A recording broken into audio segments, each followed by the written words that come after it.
de la radio et télévision Tambara, vous pouvez désormais suivre votre chaîne de télévision préférée Tambara sur le satellite Badrsat 7, angle 26 degrés Est, fréquence 11010, polarisation verticale, symbole 27500.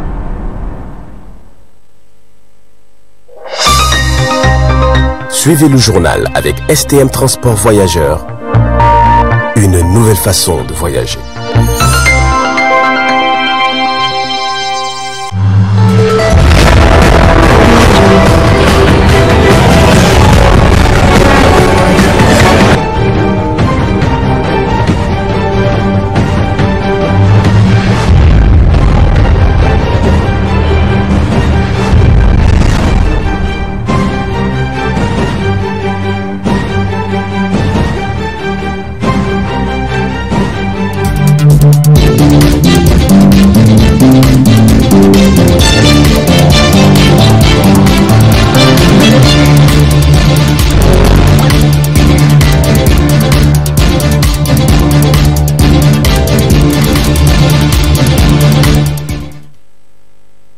Bonsoir à tous et bienvenue à cette édition du soir sur la télévision Tambara.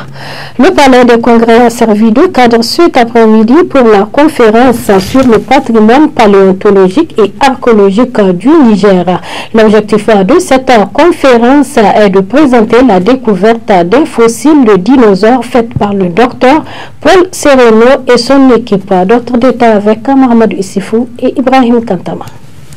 Cette conférence organisée par Niger Héritage a pour but de présenter la richesse du patrimoine paléontologique et archéologique du Niger. Le Niger dispose des fossiles de dinosaures amphibies de la Terre il y a plusieurs millions d'années. Selon les chercheurs, ces reptiles vivaient sur la Terre il y a 150 millions d'années, l'époque où le désert du Niger était entouré de grands lacs, de grands arbres. Mais ces reptiles avaient disparu il y a 106 millions d'années par la frappe des astéroïdes. Aujourd'hui, ces fossiles rentrent dans le patrimoine mondial de l'UNESCO et fait du Niger l'un des pays historiques à l'échelle mondiale. Prenant la parole à cette conférence, le directeur de cabinet adjoint du président de la République a affirmé l'engagement du président pour protéger ces fossiles. Cette richesse paléontologique et archéologique dont nous sommes si fiers, la conférence permettra également de stimuler une grande prise de conscience nationale sur toute notre richesse dont nous disposons aujourd'hui. Cette conférence présentera surtout le projet de création de 2 musées, dont un à Niamey et un à Agadez. À terme, ce projet sera une véritable opportunité pour le rayonnement de notre culture et permettra sans nul doute le développement de l'économie nationale, de la diplomatie et surtout de l'enseignement. C'est donc le lieu de réaffirmer l'engagement politique de plus hautes autorités dont le chef de l'État, son Excellence Bazoum Mohamed, pour soutenir et encourager tous les travaux et le projet de construction des 2 musées. C'est le lieu aussi de remercier la Fondation Niger Héritage, les partenaires techniques et financiers et tous ceux qui n'ont ménagé aucun effort pour exhumer toute notre richesse archéologique et paléontologique. Pour l'ambassadrice de l'Italie au Niger, l'idée est de préserver tous ces ossements de reptiles géants trouvés par le docteur Paul Sereno et son équipe en un lieu où tout le monde puisse venir regarder et pouvoir les étudier.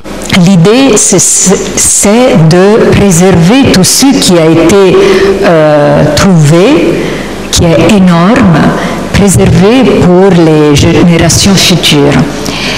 Et comment le mieux préserver ça? C'est si on arrive ici à avoir un lieu où tout le monde, nos générations futures, pourront venir et regarder et étudier. Donc ce que je veux dire, c'est surtout que pour nous tous qui sont tous intéressés, parce qu'on est là, donc on est tous intéressés par cette mission extraordinaire, ce serait bien si nous tous, individuellement, pourrions s'investir pour trouver la possibilité, les moyens d'avoir ce rêve réalisé, c'est-à-dire un grand musée ici, et peut-être même deux, parce qu'en fait, le pays est très grand et il y a aussi à Agadez la possibilité donc d'avoir un grand musée ici. Et ce que je peux dire, c'est que moi, je m'activerai et j'espère que vous tous, vous pourrez le faire dans votre, selon vos possibilités, d'essayer de parler de cette richesse et de comment la préserver au mieux ici au Niger. Parce que moi, je suis convaincue que le Niger mérite un très grand musée, le musée de la paléontologie ici. Espérons que les autorités du pays vont doubler les efforts dans la préservation de ces acquis historiques tout en encourageant les spécialistes à d'autres. La 4e édition de la Journée nationale du jeune leader a été célébrée hier dimanche 27 novembre 2022 à la salle de conférence Mahatma Gandhi de Niamey. C'était en présence de la ministre de l'Industrie et de plusieurs invités. Suivons le compte rendu.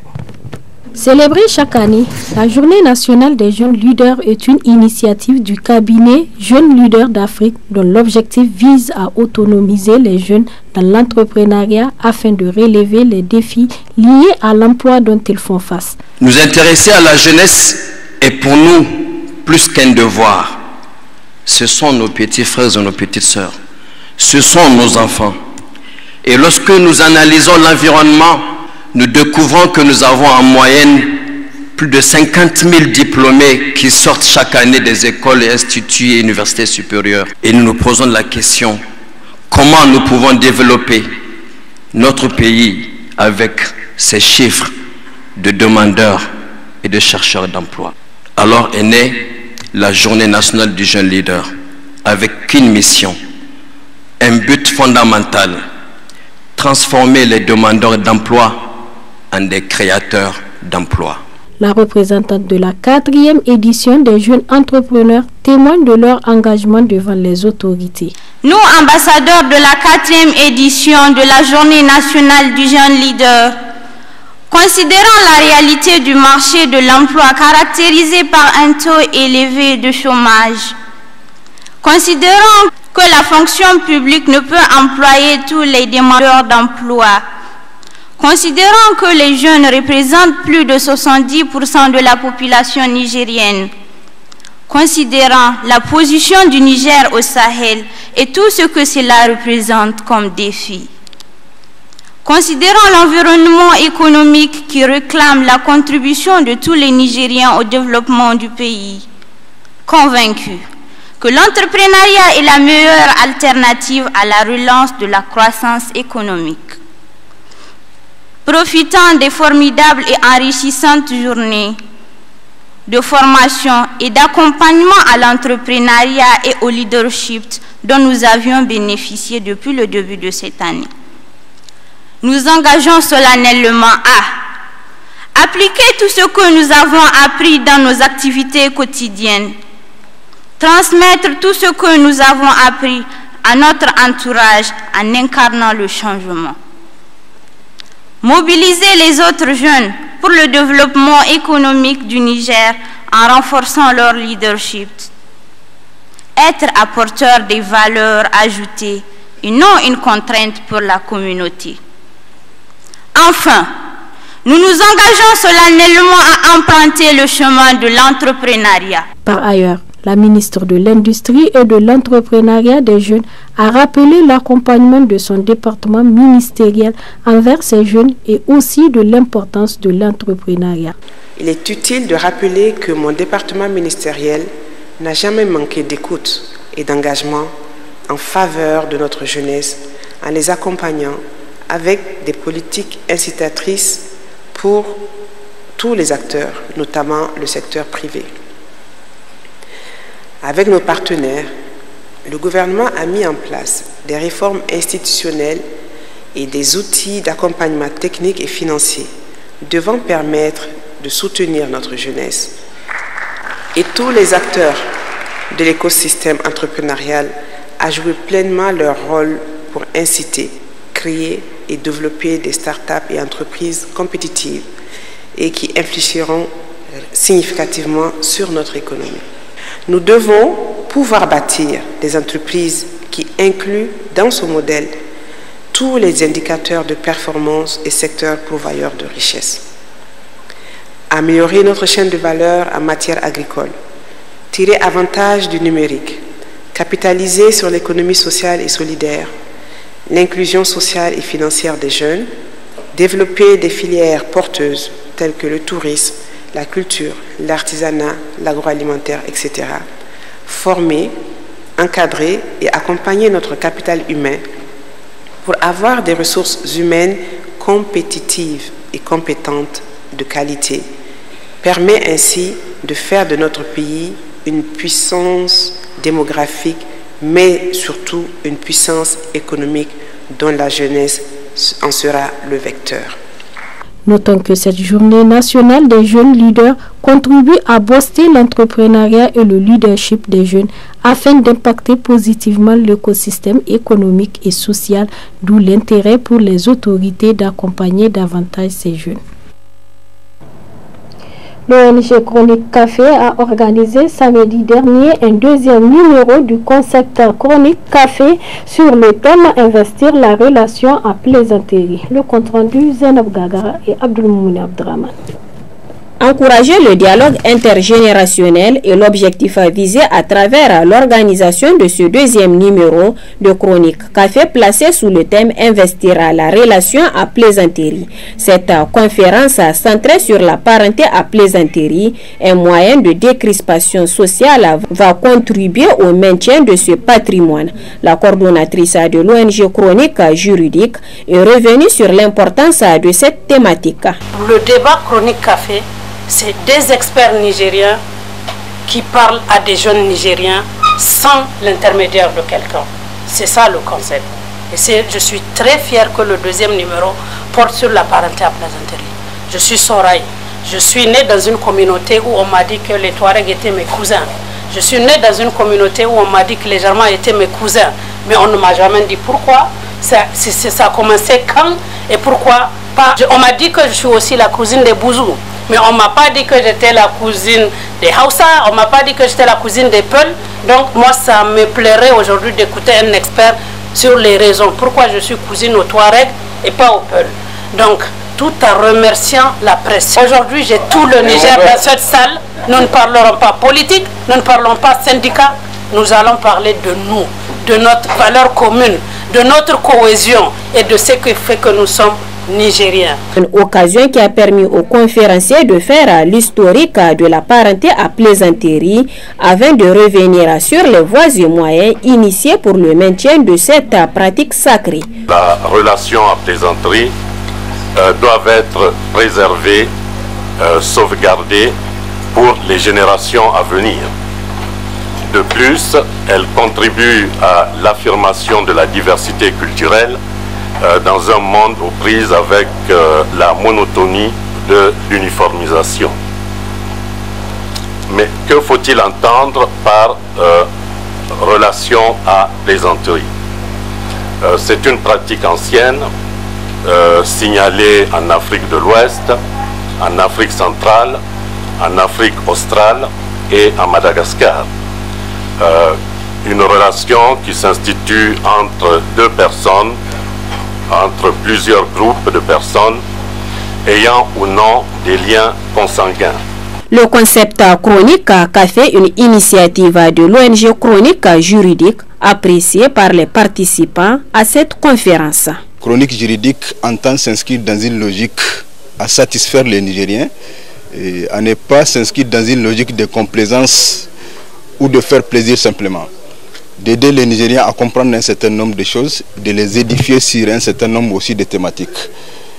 Les numéros d'aujourd'hui qui est sur la parenté à plaisanterie, c'est qu'il faut comprendre la question de la parenté à plaisanterie, son importance, son fondement et le rôle que ça peut jouer pour la stabilité et la quiétude d'un pays. C'est une idée tout à fait originale, c'est une culture propre à nous qui est même inscrite à ce qu'elle paraît selon le professeur Moumouni Farmo au patrimoine mondial de l'UNESCO. Le concept même chronique café s'inscrit dans cette logique à ce que nous voulons à notre niveau en tant que chronique juridique, et si vous voulez, initier des choses différemment des autres organisations et en finançant nos propres activités, en tout cas toutes les activités d'intérêt national qui, vous avez vu le premier numéro apporté sur les questions de l'homosexualité. Aujourd'hui nous en sommes à la question de la parenté à plaisanterie, et certainement que comme c'est des activités mensuelles, le prochain mois on aura un autre numéro sur un thème d'une importance capitale aussi. La parenté à plaisanterie constitue en réalité un moyen de cohésion ou de réconciliation sociale. Nous sommes une famille, certes des ethnies différentes, des localités différentes, mais globalement, il y a un lien commun qui nous unit tous les deux, et que ces liens, nous ne devrons jamais le rompre. Que jamais le Soraï n'oublie que quelque part, le Touareg, avant d'être Touareg, c'est son cousin à plaisanterie. C'est d'abord rappeler l'origine de la parenté à plaisanterie. Pourquoi nous sommes et pourquoi la parenté à plaisanterie peut être un facteur de cohésion sociale. Aujourd'hui, le Niger a inscrit le cousinage à plaisanterie au patrimoine mondial de l'UNESCO. Ce n'est pas pour rien. Si le Niger l'a inscrit, alors que d'autres pays n'y ont pas pensé, c'est parce que c'est le facteur de cohésion le plus incontournable au Niger. Aujourd'hui, les crises que le recours à la parenté à plaisanterie peut permettre de dénouer, elles sont nombreuses. Est-ce que nous devons investir dedans, dans la quiétude et dans la paix? Ce n'est pas toutes les guerres qui se règlent par les armes, il y a des guerres qui se résolvent par le rire. Au cours de cette conférence, plusieurs questions ont été posées, auxquelles plusieurs éclaircissements ont été apportés à cette occasion. Enfin, cette forte unité sociale constitue un vecteur incontournable de la paix dans le pays. Le président du CPR Inganchi a organisé un congrès ordinaire hier au palais du 29 juillet auquel ses militants et militantes ont massivement répondu présents. Le temps fort de ce congrès avec Zainab Gagara et Ibrahim Kantama.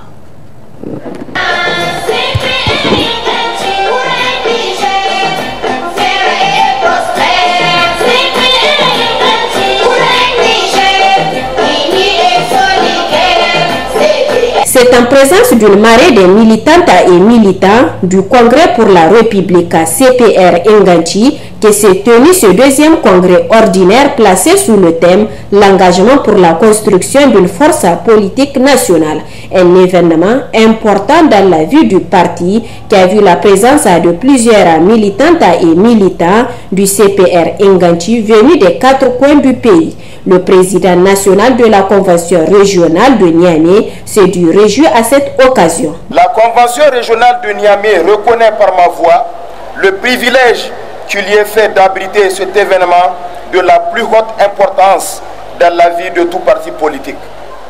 Je voudrais demander à nos hôtes de pardonner les inévitables imperfections qu'ils pourraient constater dans l'accueil ou l'organisation. Je voudrais profiter de cette opportunité pour saluer l'ensemble de nos invités pour l'honneur qu'ils nous ont fait de participer à nos côtés à cette rencontre. Le président national du parti CPR Inganchi a, après avoir rappelé le contexte national marqué par l'insécurité, a manifesté sa joie tout en saluant et encourageant ses militants. L'espace républicain et démocratique n'est pas un champ de guerre. Bien au contraire,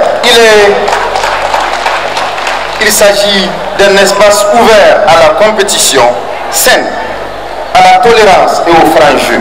Si notre parti grandit de jour en jour, élargit considérablement sa base à tous les niveaux, c'est essentiellement parce que nos idéaux sont en phase avec les aspirations profondes des Nigériens, de ces jeunes, de ces femmes et hommes qui partagent la conviction que nous avons un grand pays, une grande nation capable de hisser haut ses couleurs dans le concert des nations. Chers congressistes, Notre parti avance. Il progresse de fort belle manière, comme l'attestent nos résultats électoraux qui sont en constante croissance. Mais loin de nous griser de nos succès indéniables, nous les interprétons comme une invite à mieux faire. Le président Kassoum a aussi profité de ce moment solennel pour interpeller les acteurs politiques et les citoyens avant de revenir sur ses ambitions pour le parti. À l'allure de la gouvernance actuelle fondée sur le dialogue, la participation et l'inclusion, il est évident que dans un avenir proche, avec le président Bazoum, toutes les énergies seront libérées pour qu'ensemble, sans perdre aucune, tous les citoyens participent pleinement à la construction de notre grand pays. Aussi, je profite de cette tribune pour lancer un appel à toutes les forces vives de la nation pour le soutenir et lui permettre de relever tous les défis. Le CPR Inganchi exige à cet effet de nos partenaires le respect de nos valeurs fondamentales. En tout état de cause, le CPR n'entend jamais cautionner ou s'associer à des instruments juridiques internationaux qui ne sont pas respectueux de nos valeurs socio-religieuses. Ainsi, pour nous au CPR Inganchi, le combat ne fait que commencer puisque nous ambitionnons non seulement de construire un parti d'envergure nationale, mais aussi et surtout de jouer un rôle de premier plan sur l'échiquier politique national, Inch'Allah. Enfin, le président national du Congrès pour la République CPR Inganchi, Kassoum Mokhtar, a fait un pari pour les prochaines élections à venir, celui de se placer parmi les 3 premières forces politiques du Niger.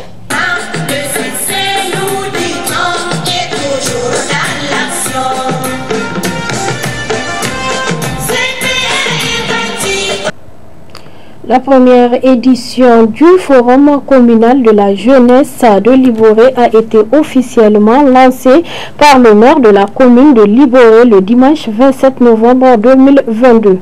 Le point dans cette édition.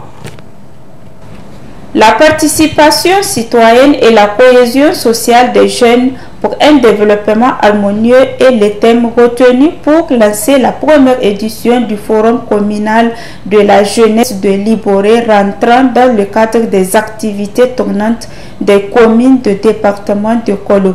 Un choix qui n'est pas un fait de hasard pour la jeunesse de Liboré qui a su expliquer ce thème à travers un sketch, une occasion aussi pour cette jeunesse d'organiser plusieurs activités. L'AJD Tangam fut créée en 2016 et l'association numéro 001 d'agrément au niveau de la mairie communale. Elle a titre non lucratif qui a pour but d'œuvrer dans le développement communautaire sous toute forme. Ces 6 années d'existence nous a permis d'exécuter plusieurs activités. Tournois de football, salubrité, plantation des arbres, des formations régionales, départementales et communales. L'objectif de ce forum est la participation citoyenne et la cohésion sociale des jeunes pour le développement harmonieux de la commune rurale de Liboré. Un thème qui ne laisse pas aussi l'autorité communale de Liboré sans voix. Je les ai demandé d'être actifs. Pourquoi actifs? Ils ont toutes les qualifications, ils ont toutes les organisations que eux-mêmes ils ont mis en place. Et il faut bien que ces gens-là soient actifs. Si vous créez une ONG, c'est une création d'emploi. Demandez aussi aux jeunes-là d'être des ambassadeurs de la commune au niveau de la population pour que nous arrivons à recouvrir la taxe municipale là, le maximum que possible. Quand on élabore souvent les budgets, la taxe municipale là est colossale. Et avec ça même, on peut faire beaucoup de choses. On a des investissements, on construit des classes, il y a des pistes à faire, il y a même des marchés à construire. Si on a un peu de la taxe municipale, Au besoin, si ça ne suffit pas, on va revoir des partenaires. Mais la première question que souvent les partenaires là nous demandent, quel est votre appui personnel? S'il n'y a pas d'appui personnel, qu'est-ce qu'on va leur dire? Donc, payer l'impôt là, c'est un acte obligatoire pour un citoyen. À noter que, à travers cette cérémonie riche en couleurs, plusieurs témoignages ont été décernés aux jeunes pour leur bravoure et a pris fin par un geste noble qui est la plantation d'arbres. Nous sommes à la fin de ce journal. Merci de nous avoir suivis. Au revoir et à bientôt.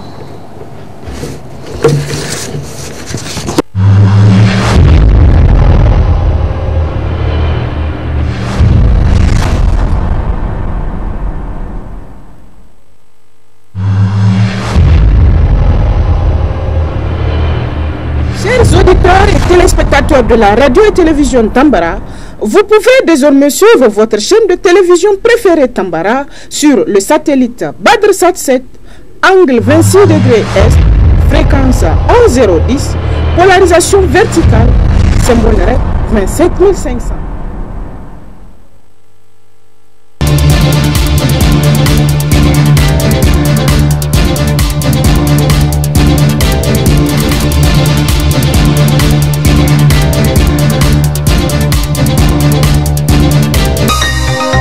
Ce journal vous a été présenté par STM Transport Voyageurs.